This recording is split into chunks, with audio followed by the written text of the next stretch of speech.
going to tell you how a turbocharger basically works. Now, I'll just get into the details about the parts of a turbocharger. Okay, so first and foremost, the turbocharger comprises of the turbine wheel. Okay, turbine wheel. Okay, second part is the turbine housing. Third part is the compressor wheel. The fourth part, similarly, is the compressor housing. The fifth part, and the most important part, it is the shaft which connects turbine wheel to the compressor wheel. Okay. All right.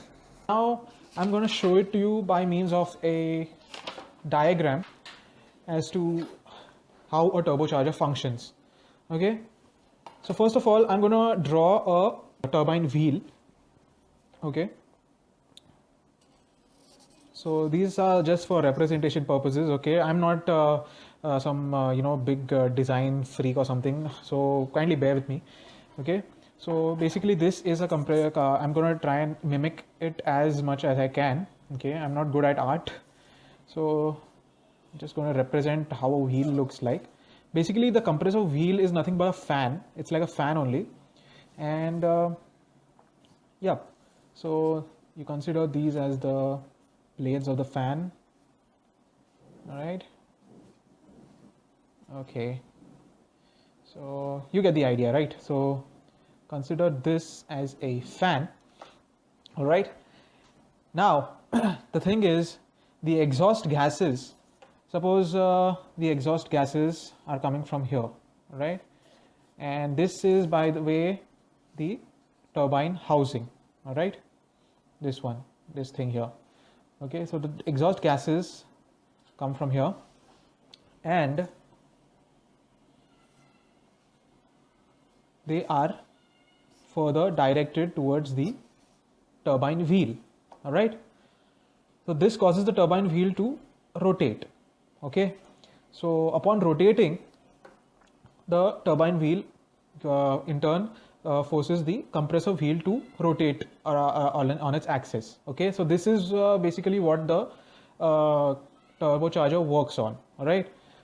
So from this we get to know that the turbocharger basically works on the pressure exerted by the exhaust gases on the turbine wheel, which in turn causes the compressor wheel to rotate. Now I'll show you how it rotates the compressor wheel. Okay, now the turbine wheel is connected to the compressor wheel by means of a shaft. Okay, now this shaft could be of anything, like basically it's of steel or yeah, maybe it's, yeah, so I don't know what kind of metal they use, but so this is the shaft. Consider this as the shaft. Okay, a little bit of design there. And now I'm going to draw the compressor wheel. All right, this is the compressor wheel. So similarly, that's it. So I'm going to show you the blades of the compressor wheel. All right. So consider these as the blades. All right.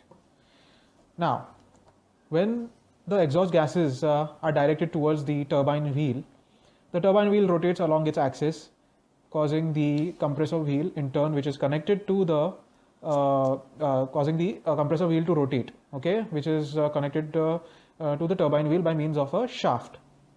All right, so consider this as the movement of the turbine wheel, right? Okay, so now the thing will rotate, right? So in turn this will cause the compressor wheel to rotate along its axis. All right. So what happens is, when the compressor wheel rotates along its axis, it sucks in the air. Okay, and this air is sucked in at a very high velocity, and it is comparatively at a low pressure. Okay, now comes the important part of the compressor housing. All right, so consider this as the compressor housing, right? So when the air is sucked in, this air is further directed into the compressor housing, where it is compressed, right? Compressed further into a very high pressure kind of air stream, right? Okay, so this high pressure air stream is further directed into the engine chamber, correct?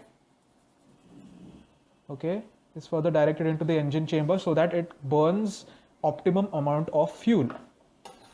So when optimum amount of fuel is burnt, automatically you get more horsepower out of your engine. Okay, so basically what I'm trying to convey here is that the turbocharger works on the principle of the pressure exerted by the exhaust gases on the turbine wheel, which in turn causes the compressor wheel to rotate about its axis, and it further causes the compression of the gases which are entering into the compressor housing by means of the fan rotating about its axis, the compressor wheel.